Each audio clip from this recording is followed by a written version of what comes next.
Throughout history, freethinkers have outraged the religious with their wacky ideas about the virtues of free speech, reason, and of course, eating babies. Now, God is dying, and it's time to dispose of his remains. From the pits of hell, Satan sends two puppets of the imperialist West and the Zionist Jews against God, Islam, and tiny kittens to bring you their propaganda and conspire for a new world order.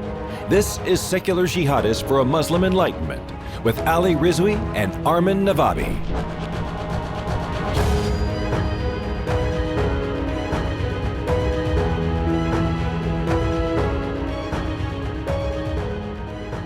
Assalamu alaikum, everybody. Welcome to another episode of Secular Jihadists for a Muslim Enlightenment. My name is Ali Rizvi, and with me is Armin Navabi. Armin, how are you? Good. How are you? I am good, thank you. I'm scheduled to get my AstraZeneca, my first shot tomorrow. So, okay, let's see how that goes. I won't say anything else about it. That's all I'm going to say. Just because, anyway. So here we go.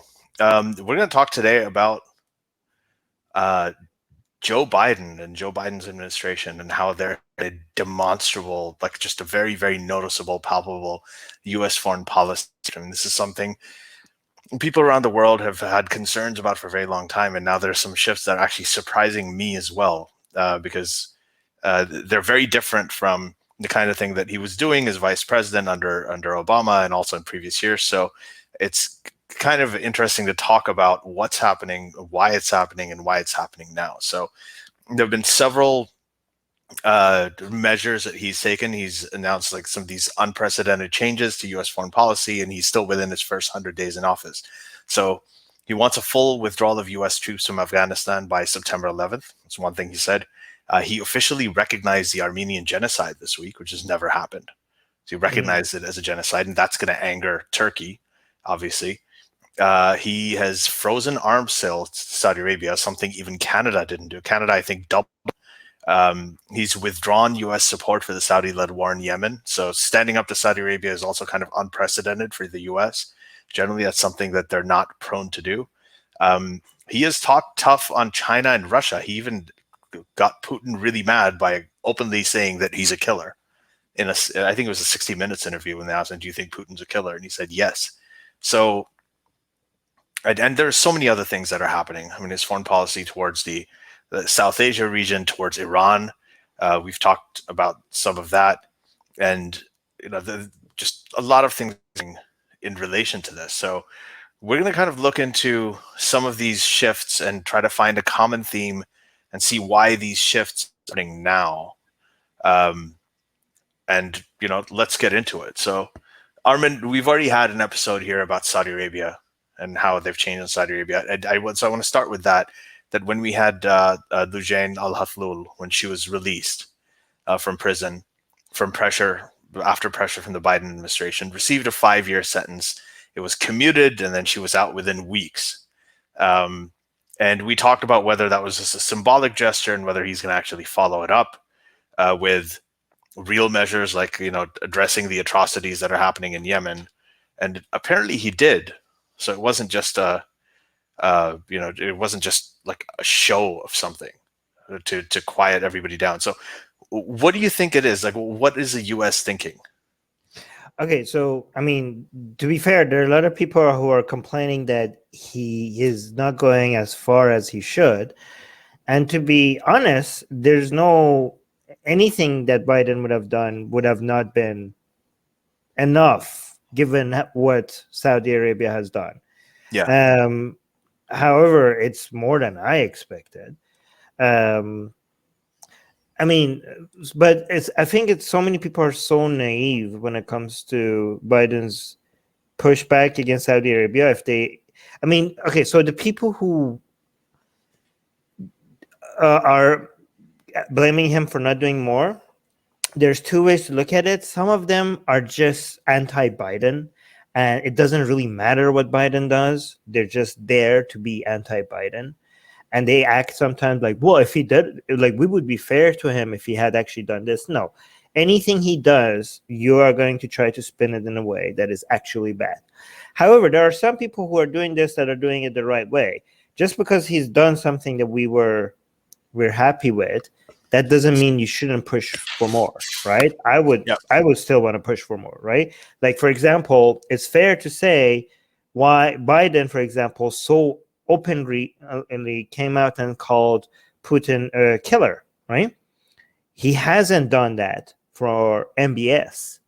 And even when Anthony Blinken was asked directly if are they going to call MBS a killer, he kind of dodged it. He didn't say it. He kept on highlighting all the pressure that they have put on Saudi Arabia. So why was the double standard is obvious. The double standard is expected. Saudi Arabia is still a major U.S. ally. And you don't want to completely destroy that relationship. But just because it's expected, are we not going to call it out? Are we not going to come and say it's hypocritical? No, we are going to do that. We have to do that. That's our job to do that. But at the same time, okay, so it's hard to explain something without excusing it, right? Especially because people don't see the difference.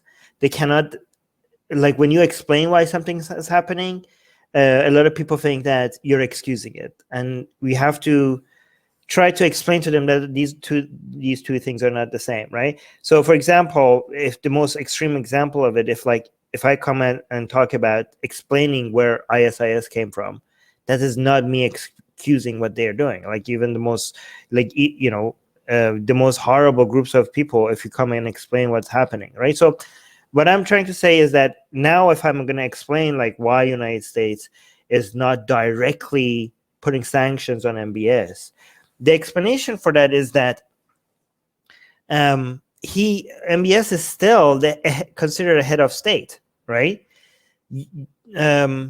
United States has basically done everything that you would have expected to do, for them to do, to put maximum pressure on Saudi Arabia, short of cutting ties with a major U.S. ally in a place where you need your allies to do more, because Biden's administration is trying to take away focus from the Middle East and focus more on Russia and China, right?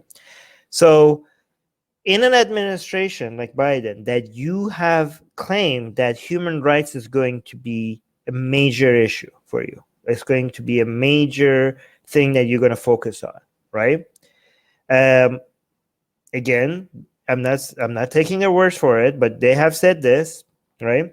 And so far, they have done more than most to show it. I'm not saying it's going to continue this way. I'm pretty sure Biden's going to do things that we're going to criticize here a lot. But right now, again, I'm sure we have so many areas of hypocrisy and double standards that we could point down to, even with Biden's administration.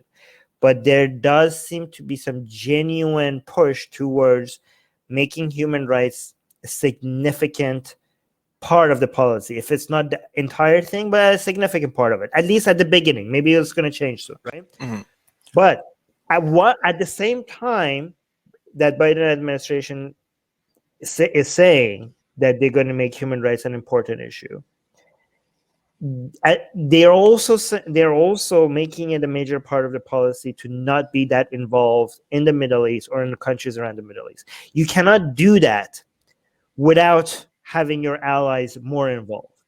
So you're going to need Israel and Saudi Arabia and UAE and Qatar and Egypt. You can't, because if you wash your hands off of it, right, without getting other people involved, you're gonna be dragged back in. You're going to be dragged back in. And in fact, given that the whole purpose of moving at taking focus out of the Middle East to be able to focus on China is because China is a bigger thing bigger threat that they need to deal with. The issue is that if you come out and leave a vacuum, well, guess what? Now China is going to be more in the Middle East, right? So now Middle East will become a priority for you because the country that you were trying to focus on is now more involved in the Middle East, right? So, but here's the thing: the problem is that this is like a contradiction, because if you want Saudi Arabia and Israel and UAE more involved, while at the same time you want to focus on human rights, well, they're not going to do Saudi Arabia especially is not going to be more involved while making human rights at the top of their priority, right?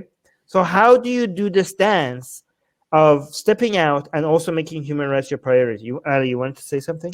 Yeah, I want to know, like, how much of this is this new administration, the Biden administration? How much of it is the fact that the whole geopolitical landscape in that region has changed? Like, for instance, because generally the doctrine of the U.S., I mean, I know that different presidents and different administrations had different doctrines, foreign policy doctrines, but generally, like, the common denominator, the common thread with all of their doctrines is that you do push for human rights, but you look at national and economic interests first. So if there is a country that's violating human rights and you don't really have a big national or economic interest in them, then you can go and push for the human rights thing, and you can be like the moral high ground.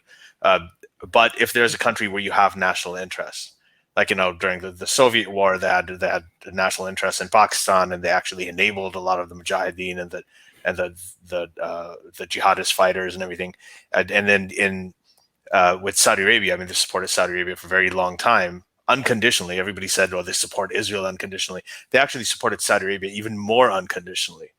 And Saudi Arabia is one of the most repressive theocracies on the planet because they needed the oil. So now the pushback against Saudi Arabia, the pushback against some of these, angering, like recognizing the Armenian genocide, like they don't really feel like they need Turkey anymore. During the Iraq War, they did need Turkey because they had, they had their bases in southern Turkey, right, to go into Iraq. And now they don't really. So is it a matter of they don't really need the Saudis national interest wise? They don't really need Turkey. They don't need these people anymore. Is that more of a factor why Biden's feeling a little bit more like courageous, or do you think it's actually a genuine shift in policy based on what he wants to do and prioritize? Do you know what I mean? So I think, it could be the fact that, so it's easier to care about human rights when economics are less of an issue. So the economics could still be a major factor, and you could still you could still do things against your interests economically or against your interests political. Sometimes it happens in history. Believe it or not, I know everybody is pessimistic and they think it never happens. It does happen sometimes where countries do something against their economic interest because of human rights. But the fact that the economic interests are less makes it easier to do that. You know what I mean? So the economic interest could still be there, but it's not as powerful as it used to be, right? Like one, and again, here's the thing. I'm not being naive, okay? Because a lot of people think this is naive. Everything is about money. That's what all naive people say. They're like, "I'm not being naive." Yes. Okay. So maybe I'm being naive. Okay. But the thing is that, as a politician, sometimes you do things that maybe economically it's not the best interest of your country, but politically it's good for your career. So if you want me to be pessimistic, here's some pessimism. Let's say that these people don't give a crap about human rights. Okay, if you want to be 100% pessimistic, you could look at it as like, okay, maybe for the country it's not economically in their advantage, but for this politician's career it makes a lot of sense. Good. Is that enough pessimism for you, for me not to be naive? There you go. No, so let's take it specifically. So let's take two examples. Let's take Saudi Arabia, right? Initially, there was a lot of dependence on their oil. Now there isn't as much. What are the factors that are making the U.S. feel a little bit more comfortable, and giving them more leverage against it? So that's one thing. And the second thing is, what about Turkey? This recognizing the Armenian genocide, right? Right. Which they've refused to do that. Like Obama didn't do it. Nobody did it. It's interesting that they didn't do it because the campaign promise was that they would do it, and then yet they didn't do it, right? So I mean, this is again something that they all knew it was the right thing to do, but they didn't do it because Turkey's Turkey's as an ally was too strategic of a loss for them to be like, to be able to come and say this, right? Here's the thing. There is still some cost associated with alienating Turkey. Right. But the cost is less than before. Again, it's easier to do the right thing when the cost is lower than before. Yeah, exactly. It's affordable. So what is that? What was the interest before that made them not do it, and how has that changed? What specifically with Turkey, for example, Well, I mean, so Turkey is considered still, I mean, a major ally, right? It's a part of NATO. The United States has a lot of bases in Turkey, and it's a major, against Russia. It was considered a major ally that you don't want to like push into Turkey's hands. But as Turkey has played its hand to be more taking a bigger stance against Western countries, it's a natural response. We're like, well, why do we have to play your game? Like, here's our response. Like, right? Mm-hmm. Like, he's an easy thing we could do. I mean, among many other things, right? Like, so one reason why you want to not alienate Turkey is for them not to do the things that they have already done, like buy missiles from or defense contracts with Russia instead of United States, right? So when Turkey goes ahead and does that, then there's less of a resistance for United States to do something that they already promised them to it's a campaign promise, right? I mean, it's an easy check mark, because here's the thing. A lot of people look at Biden's, right now everybody wants to look at, first 100 days for Biden. Let's see campaign promises and let's see how he has done. Like, look, 4 out of 5. Not bad. When it comes to, this 3 out of 4 when it comes to these promises, right? Like they like right now. So this is why, if you're looking at foreign policy, him saying that he's going to recognize the Armenian genocide as a genocide is like, if he has made 5 promises for his 500 days, if not recognizing it would make him get a score at 3 out of 5 instead of 4 out of 5, why would he not upgrade to a 4 out of 5 instead of a 3 out of 5 to make it look like he's keeping more of his promises, while not losing that much in return, right? So again, see, I'm not being naive. It is within his political interest to look his first 100 days look like he's keeping more campaign promises. Like maybe for Obama, keeping that campaign promise was too high of a cost, right? But this is going to make. This is why, by the way, his approval is crazy high. But everybody noticed, like, Biden's approval price. I mean, even AOC did you see AOC just came out? Okay, this is Biden. I don't know. He's having such a great time right now. I don't know when this honeymoon is going to be over because everybody, like, from most sides, like when it comes to left people from the left, both the pragmatic left-leaning people, the more corporate Democrats, and progressives are like, oh yeah, I guess we're good. So okay, like AOC came out. What happened with AOC? She just came out and says that Biden has been better than we expected for progressives. I was like, what?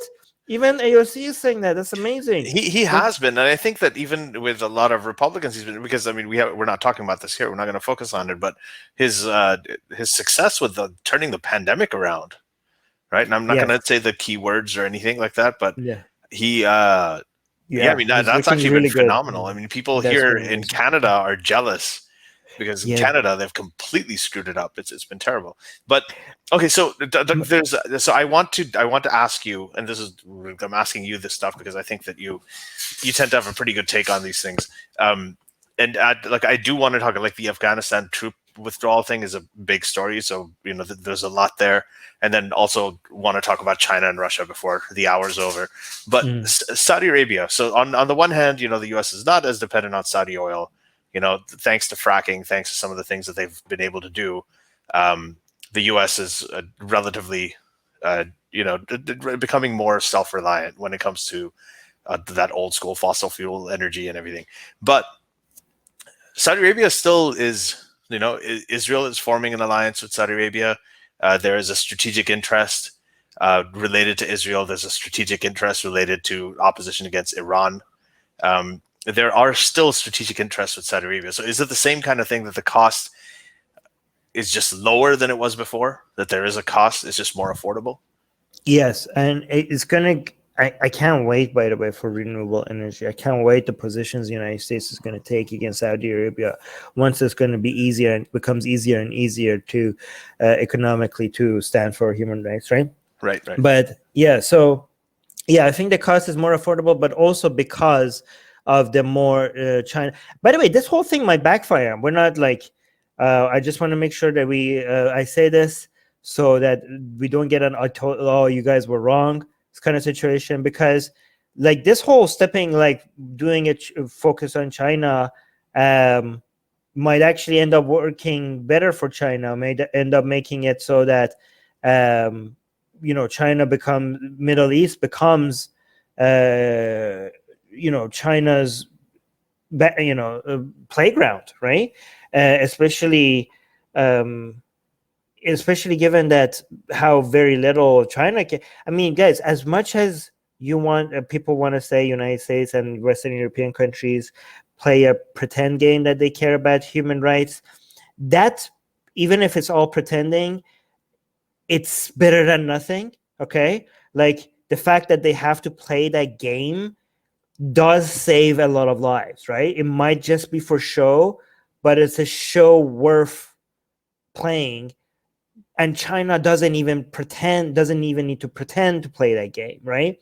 So, I mean, China becoming more and more powerful, and then China becoming the major player in the Middle East might open the door for so much more human rights violations that we have ever seen, right? So that's really scary, right? And we're talking right now we're talking for even China moving into Iran and making big giant astronomical deals with Iran is making these two countries closer together, and they already have been cooperating with coming up with technology to crack down on people, how to filter the internet, how to monitor people in Iran better. Like, this is going to be the technology that China is developing is going to be something that Iran will be taking advantage of. Right? We just recently had a leak that showed how much Russia and Iran are close with each other, and how much Russia uses Iran against United States. That relationship might end up getting closer. We don't know, right? So we're going to do an episode on the leak, but can you contextualize it, because that's actually really, really big news.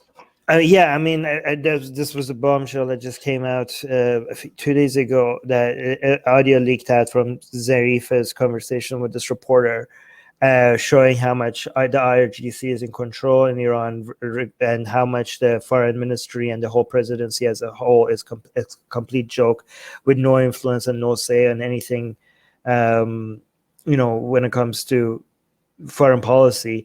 But also another major part of this leak showed how much Russia is in control in Iran's foreign policy, allegedly, and how much Russia is an instrument of trying to make sure that United States and Iran do not enter a deal. I mean, the interesting thing is that the conclusion of this idea was that the main highlight of this idea was that something that we have been saying in this show is that it's within the best interest of both China and Russia for Iran and United States to be in conflict with each other, but not enough conflict for it to be chaotic, right? There is a sweet spot that they want to keep everything at, right? And the major reason why they want Iran to be in conflict with the United States is exactly why Biden is trying to end this conflict. Because according to the Russians, based on this audio leak, if United States manages to fix the relationship they have with Iran, they will start focusing on Russia and China. So the Russians think that a conflict between Iran and United States will keep United States foreign policy focused on the Middle East. Like engaged, Engaged. Again, they don't want war. They don't want outright chaos. They want stability in the Middle East, but they want conflict between Iran and the United States, but not outright war. So they are part of the negotiations, so to end up avoiding a war, but also they want to make sure that there is not complete understanding and not a complete negotiation between in these countries, which is so amazing. Yeah, we have to dissect that audio leak as much as possible. And there's a whole bunch of other things that I'm not going to get into right now about that.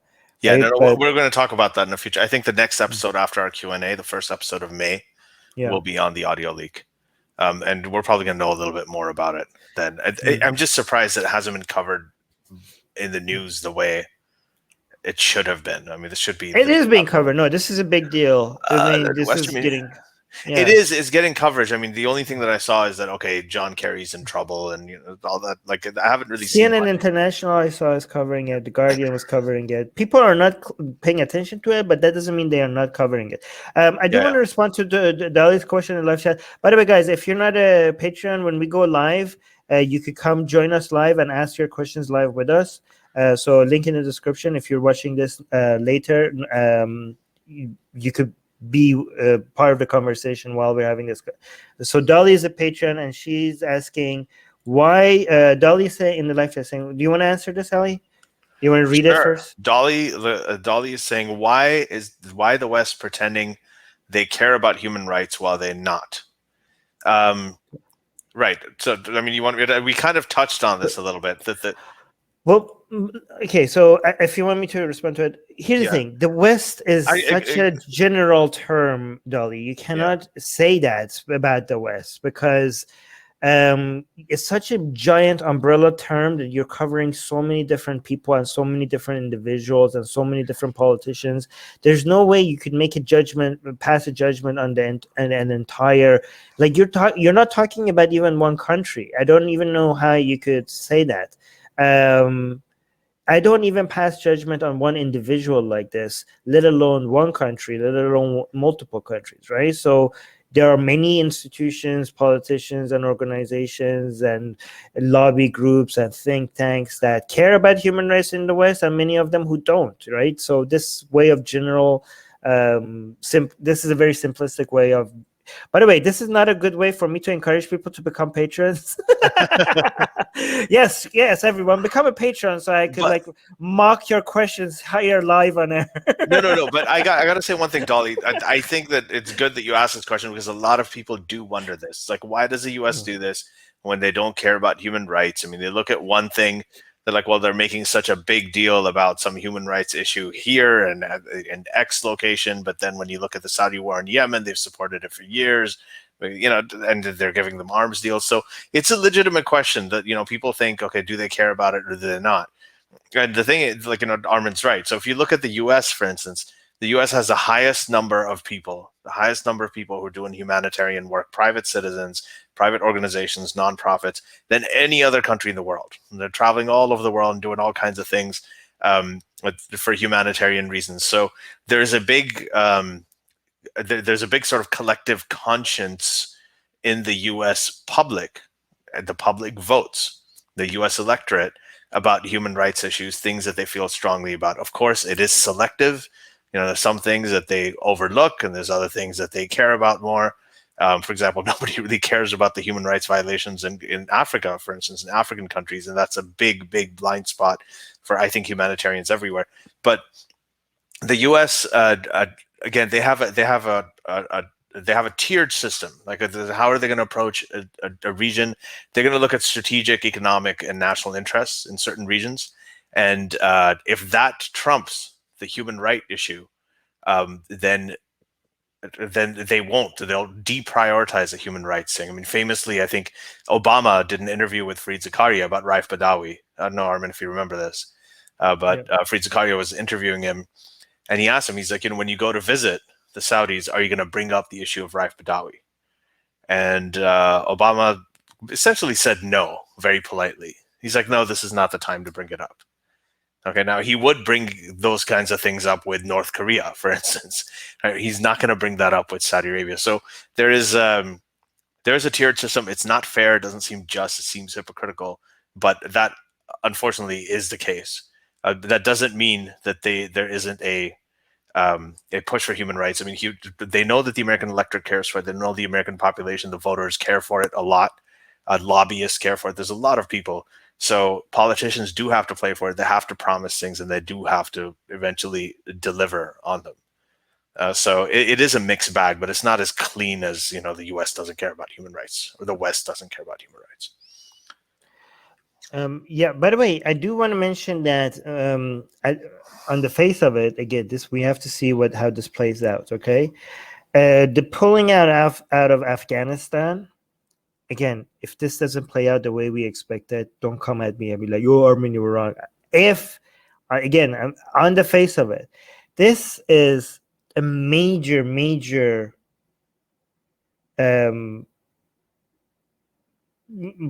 point for keeping campaign promises over what would make sense economically, okay, for the United States. I don't know if people understand how much rare metals it's at play here when it comes to Afghanistan, okay, and how much going into the future rare metals are going to be significant, both from an economic perspective, given the upcoming technologies that are coming, right? And especially in defense technology, right? And how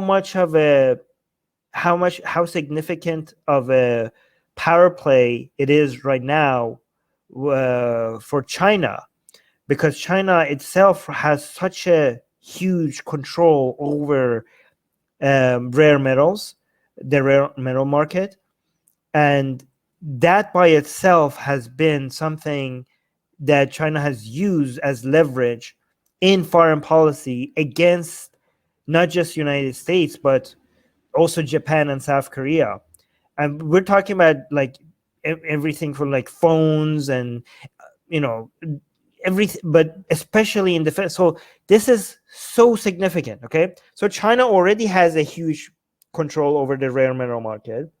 This is something that is economically incredibly significant. The numbers are astronomical, okay? And we have seen at China how in foreign policy is, so it's not, for China, it's so obvious that economics and political power plays, they move between using these like no other country can, right? So in many other countries, because the economy is not in complete control of the government, you cannot use your economy the same way that China can when it comes to pushing other countries to do your bidding, right? Or to use it as a political power play. But China can't do that because it has a complete control over its companies, right? So, and we have seen examples of it. Like Japan and South Korea have seen examples of China using this against them, right? The rare metal market. And I don't. If you're not familiar with this, just go look it up. Like this is a major issue, and the number. Like this is the oil of. You know how like oil is becoming. We're gonna see at some point oil becoming less relevant when it comes to foreign policy, right? Because every time when we talk about relationship between countries and why Saudi Arabia, why this, you're like, it's about oil. Like, and there's so many memes about like, you have oil, let's give you some democracy. And this is such, people associate oil so much with how foreign policy is dictated, right? Well, think about the future. The future, that's going to be with rare metals, right? Especially the way technology is heading, right?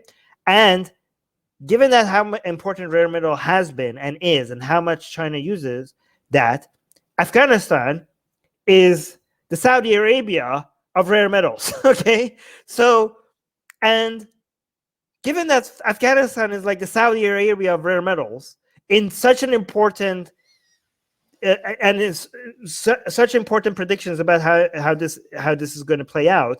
United States stepping out of Afghanistan and letting China to come and take over and becoming even more in control of rare metals seems such a bad move, both politically and economically. And yet, with all those interests in mind, Biden is like, oh, yep, this is a campaign promise that we're going to keep. So it just seems like, and then yet, even after all of that, idiots like Kyle Kalinske are going to have to come and spin it in a way that it's going to make Biden look bad. Like he is doing the thing that you guys want him to do. He is keeping a campaign promise. Like, you guys, like, don't, like, I'm like, I want to say something that is going to break TOS, so I'm not going to say it. But what's TOS? Terms of service, YouTube. Right? Oh, okay. Like, but like, like, this is like something in Minecraft, okay? But like, god damn it, man, these people, they never get satisfied. But like, just imagine what I was gonna say. Just think that, yes, that, okay? Whatever you imagine. I was gonna say. No idea. I don't know anything about Minecraft. But so what is it then? Why do you so there's a national interest in Afghanistan. And this is the one that I want to talk about. There's so many layers to this. So you're talking about the rare metal thing. There's a clear national interest and economic interest in Afghanistan. But at the same time, you've had the longest war ever in U.S. history. This thing started in 2002, I think. And it's been going on until now. So it's almost been 20 years. Longest war in U.S. history. Tremendous death toll, all kinds of things. And now it's like a full troop withdrawal by September 11th. So what is the reason for it? If there's this interest with rare metals, if there's this danger that China is going to consolidate its power in the region by coming in and taking control of it, and they're going to have what is the? And then there's also, of course, the fact that the Taliban are going to essentially have power again. I mean, they're going to be able to commit all of the human rights abuses that they were doing before, all the treatment of women, that whole thing is going to go back to the way it was. There's no reason to think it's not. It's probably going to be worse than it was before. Well, we don't know. Yeah, but safe haven for jihadists. It's a safe bet to make, but nothing is for sure. But yes. Yeah, it's going to be a safe haven for jihadists. I mean, it's going to be prime. Like, that'll be the place that they can go now. It's going to also, the whole thing with Pakistan next to it is going to be, like, it's such a mess. Yeah. It's a mess. So why are they doing it? Is it just because the cost has been way too much of the war in Afghanistan? Well, because it's unpopular with the Americans. And Biden wants to keep a campaign promise, right? It's basically that. Right, but there's a lot of things. No, it's as simple as that. These are examples of sometimes things happen that is happening because voters, like, a lot of people may tell you that what the voters want doesn't matter at all, okay? And the politicians are going to do whatever is in the best interest of military contractors and lobbyists. But I mean, we have a lot of examples of that. I'm not saying that doesn't happen. We have studies that shows that, yes, that is the case. What lobbyists and contractors want matters a lot more than what voters want, right? But we also have examples of sometimes things happening because a politician is giving what its base wants and what it's promised them to do, right? But the thing is that the problem with the whole I don't want to say the problem because there are many problems, but the issue with the whole Afghanistan war is that the reason why the United States is there is different from what they tell people why they're there, okay? Because it's hard to be honest about why they are there, okay? So telling people that this is because of human rights makes people roll their eyes, right? Especially given, but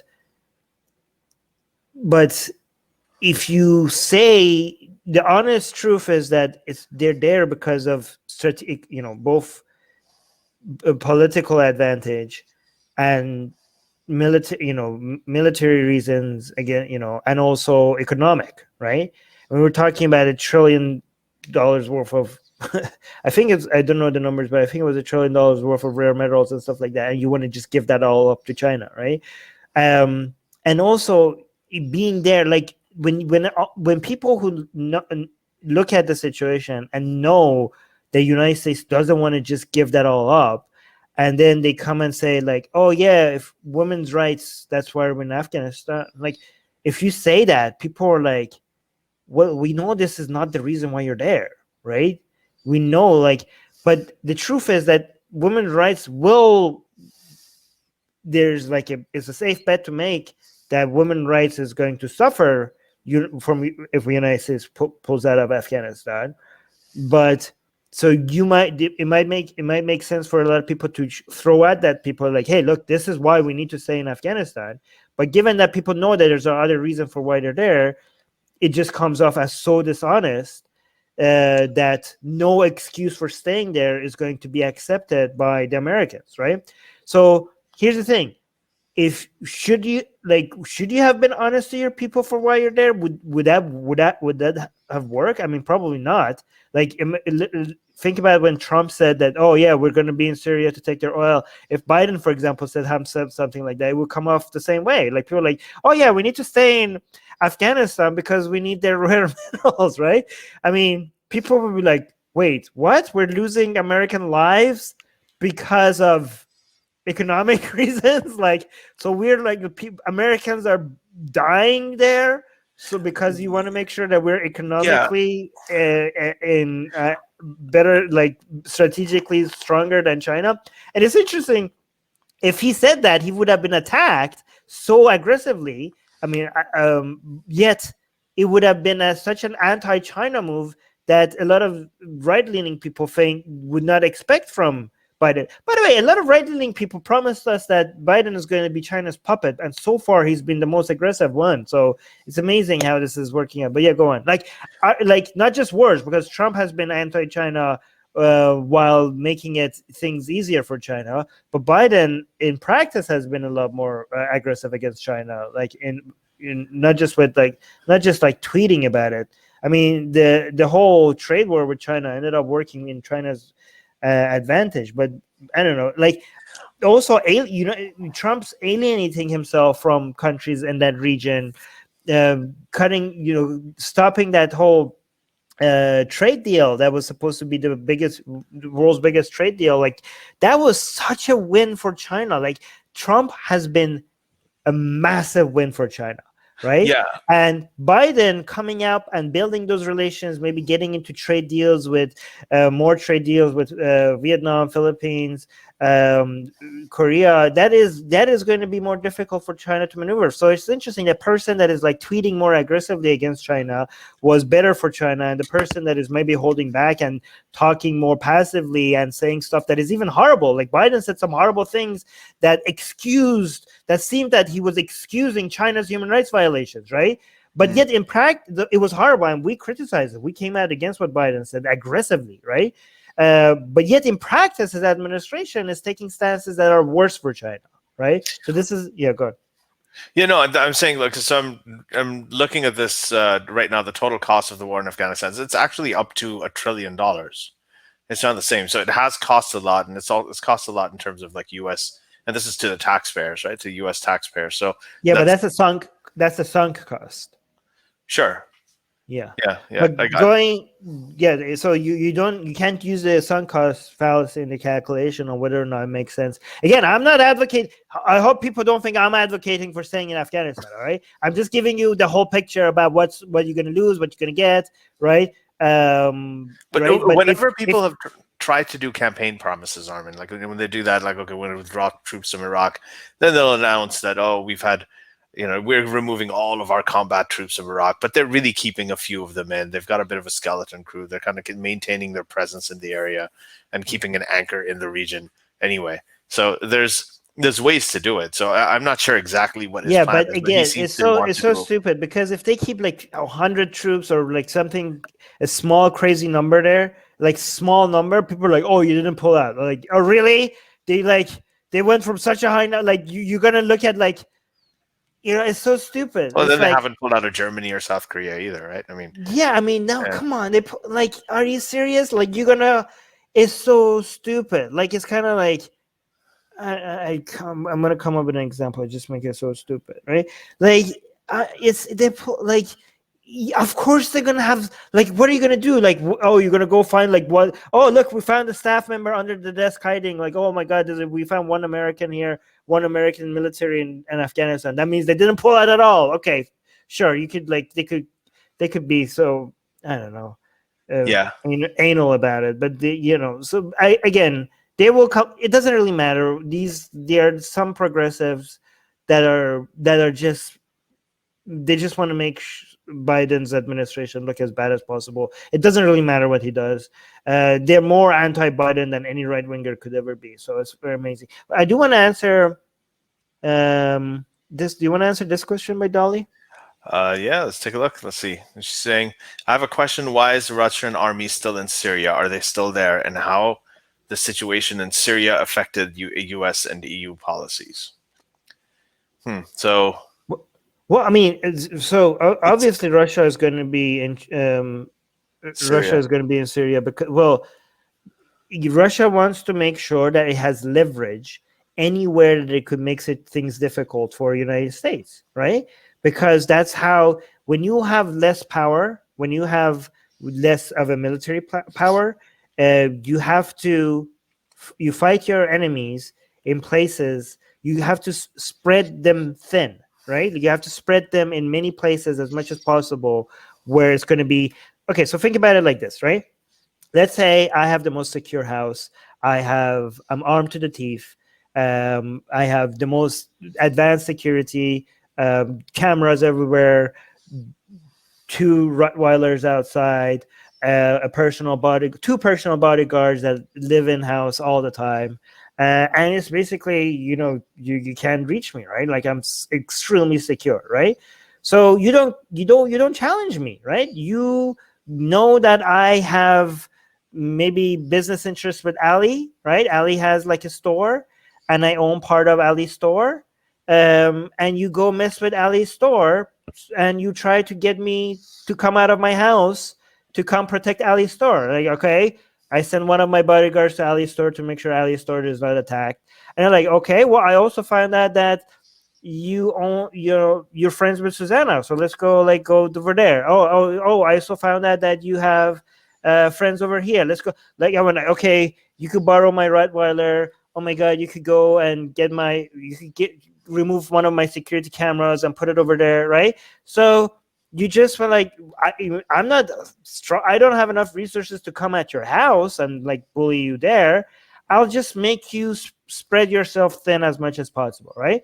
And that's how I also we're not like enemies. I just want to, we're just competitors, and I just want to make sure that, I have some leverage over you, right? So maybe if you give me some share in Ali's store, I will stop bothering Ali. You know what I mean? So this is a way for somebody that has less military power to be able to fight an asymmetrical warfare, right? So to be able to spread an empire thin in a way that it makes it easier for you to fight a giant superpower by trying to attack its interests. And the way here's the thing. Well, a lot of people say, well, it's easy then to respond to that if you don't want that to happen. It's just not to have interests outside of your house. Just bring everything home. Why are we in Afghanistan? Why are we in Lebanon? Why are we in Germany? Why are we in South Korea?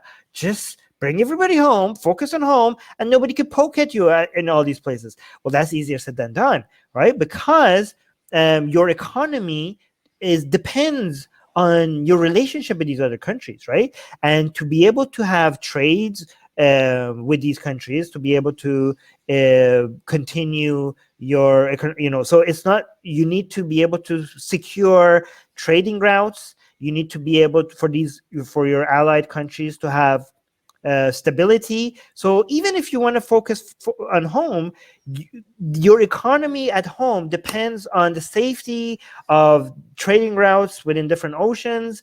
Your economy at home depends on certain stability on your trading partners. So so it does make sense for you to invest. Again, I'm not saying maybe you're over invested, so you could argue like, okay, fine, it makes sense for you to have like some navy in this sea to make sure that China, because imagine if you pull everything and you have no army anywhere on any of these places, right? Well, China is not going to dominate this canal over here where so many of the goods that come to the United States passes through, right? So now the China is going to be able to block that anytime it wants.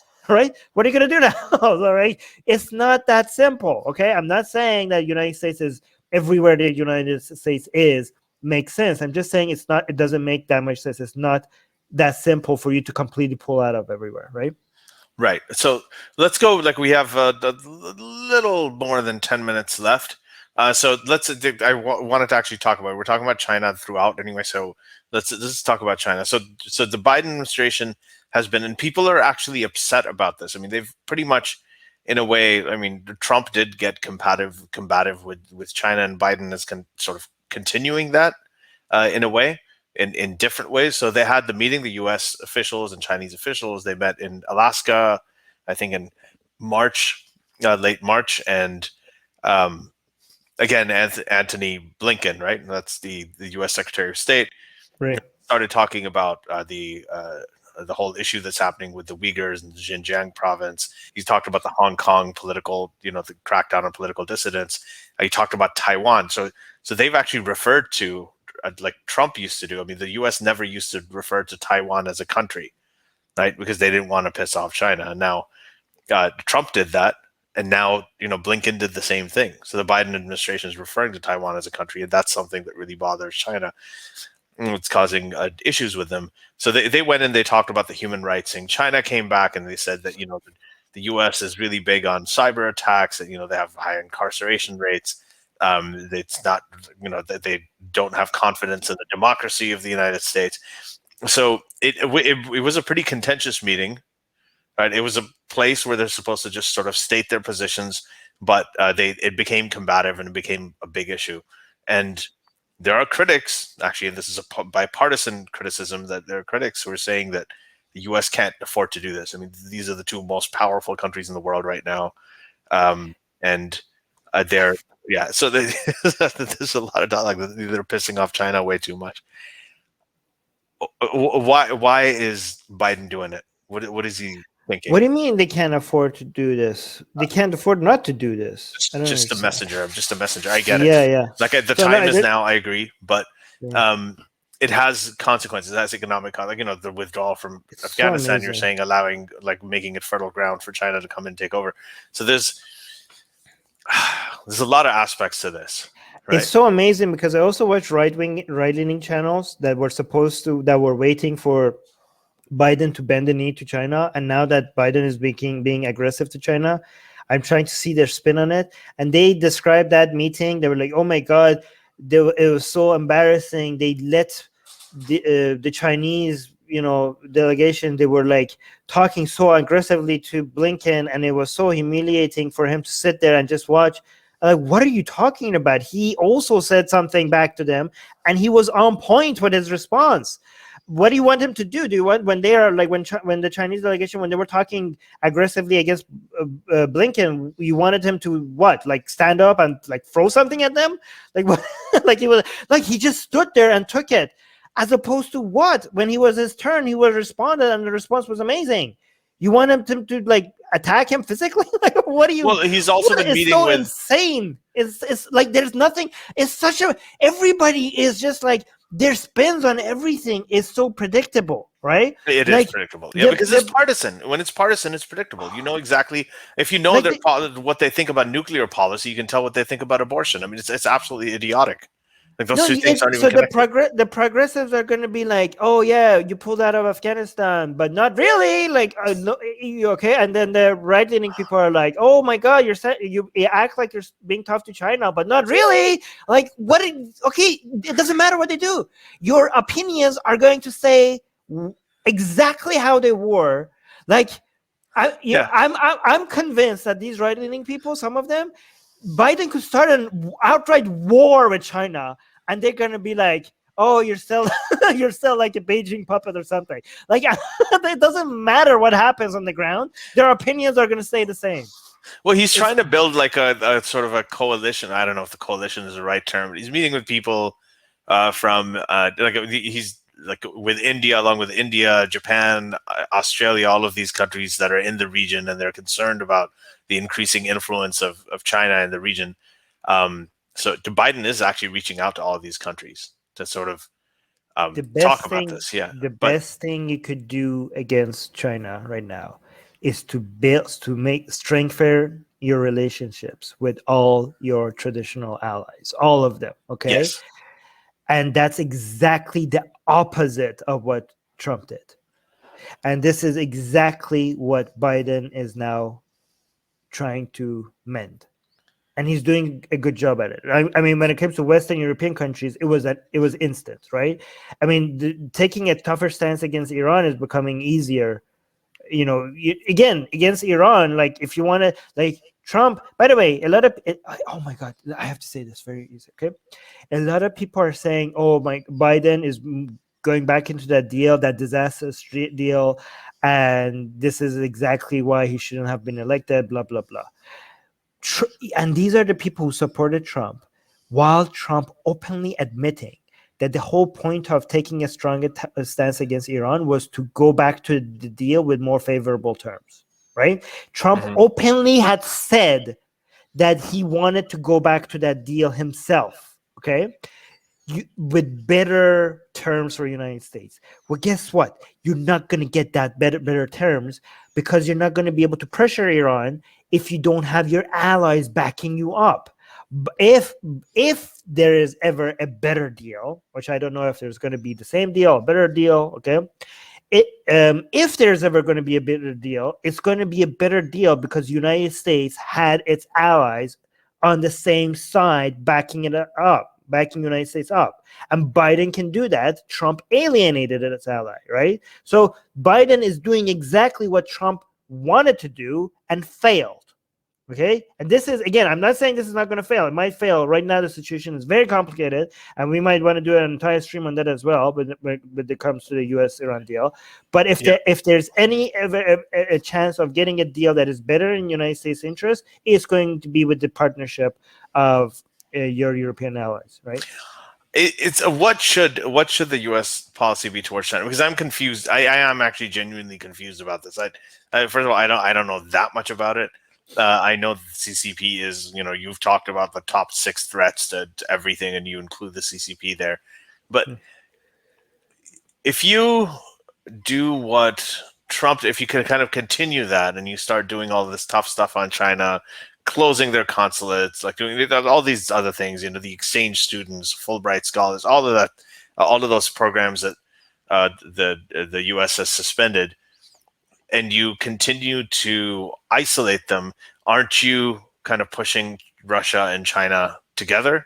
And isn't that a bigger threat against your allies? I mean, if you have Russia and China, they're together, right? Then you have, Japan and Australia and, all these other countries, India, aren't they going to be feeling more vulnerable at that point? So what does the U.S. do? How does it offset that issue?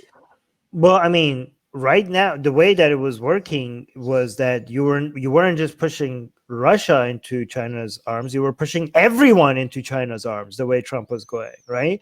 But what has changed though? How is that not happening now? I mean, for example, going back into what Obama was trying to do, having better relationship with countries, especially around China, right? So, for example, the Philippines, was breaking ties with the United States and getting closer to China, right? Now that's reversing. Now Philippines is going back to United States. So, like, please come save us from these Chinese. They're taking away our islands, right?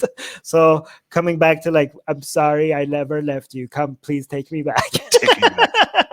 Right? So no, it's like, I mean, it's not, okay, by the way, here's the thing. The idea is not to like push away Russia and China. Because China is like a major trading partner with the United States. Okay, you want it's in the best interest of United States for China to do better, for China to become more economically stronger. Okay. But it is in the best interest of the United States, and it's the best interest of China for the United States to become economically stronger, right? Yeah, exactly. So the aim is not to push away China. The aim is to move from a hostile competition to a friendly competition. You know what I mean? And you do that by trying to ease up the tensions and try to have alternatives to China, and try to also, build better, trading relations. So you need to pull back away from China where they are making a mistake, but also leave a door open to make it seem like it's easy to come back in if you fix this, if your human rights is okay over this, if you're not aggressively making moves against our positions here, the door is open for us to have good relationships. So again, I'm not saying I'm not in favor of anti-China policy.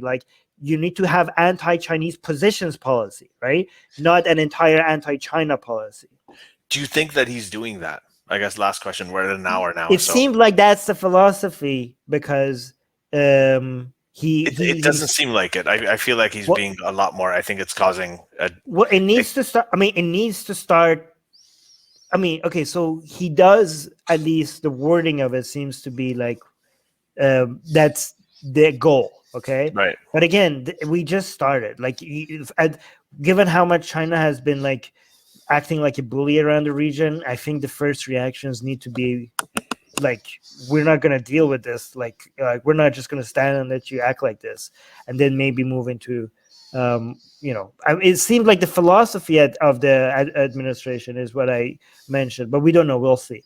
By the way, I just want to mention before we end this here as well, a lot of people do have questions and they are not able to join us live here. So you can, as a Patreon, you can send us your questions before we go live, so we can answer them live on air, right? So if I know a lot of people just post your questions on the Patreon, yes, the link. Yes. So if you're a Patreon and you're sorry, I can't join you live.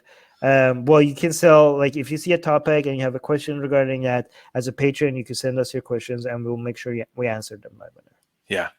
All right. Also, we're planning on increasing our public Q&As as well, so that's coming up. Right. So we're gonna start doing 2 of those. And I guess we'll talk about what the format and everything for that will be. But for now, all you need to know is in 3 days, on April 30th, on the last day of the month, we're going to have our public Q&A. That's not just going to be for patrons. It's going to be for everybody. So please bring your friends, bring drinks, do whatever you need. And you can ask about anything and everything. And we will answer your questions as long as they don't break the YouTube terms of service. Right, Norman? Yes, exactly. As long as, so there's certain questions that YouTube's getting worse. So YouTube's getting worse. So, if you like what you hear here, if you're interested in this stuff, and if you want to watch it live, if you want to participate, if you want to ask questions, please consider becoming a patron. Go to patreon.com/SJME. And you can sign up for as little as $1 a month, and you get 5 episodes every month.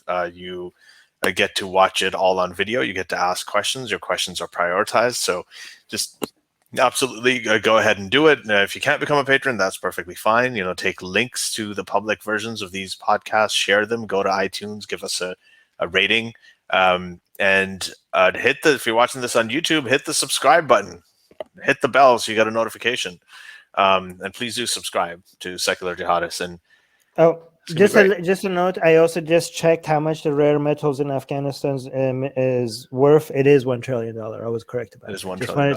Just wanted to brag about being correct about it. Armin's almost always right. Right. So anyway, thank you everybody. Thank you all for joining us. This was really, really interesting. We are going to have a future. Probably the next episode we're going to have is going to be about the leaked audio from Iran. This is Jawad Zarif's conversation. Which, did he leak it himself? Who leaked it? We don't know. Oh, yeah. We're going to find out. That's gonna be Armin is cool. going to elucidate all of those details when we speak again. So, and I'm going to sort of go ahead and listen to some of it too, or at least read about it if I understand the language. Thank you, everybody, for joining us. We're going to see you April 30th, live Q&A for everybody. We're going to announce it, publicize it, tell your friends, bring them. Be best, everyone. Be best. Hashtag. The Secular Jihadists have been made possible thanks to the Illuminati and the covert support of Israel and the CIA. That's what we have been told, but we haven't received our checks yet. If you like what we do, please support us. Share the podcast with your friends. Write and tweet us with topic and guest suggestions. Or head over to secularjihadists.com and give $1 or more for exclusive access to live video. Have your questions read and answered on the air, and more. Till next time, may the flying spaghetti monster be with you.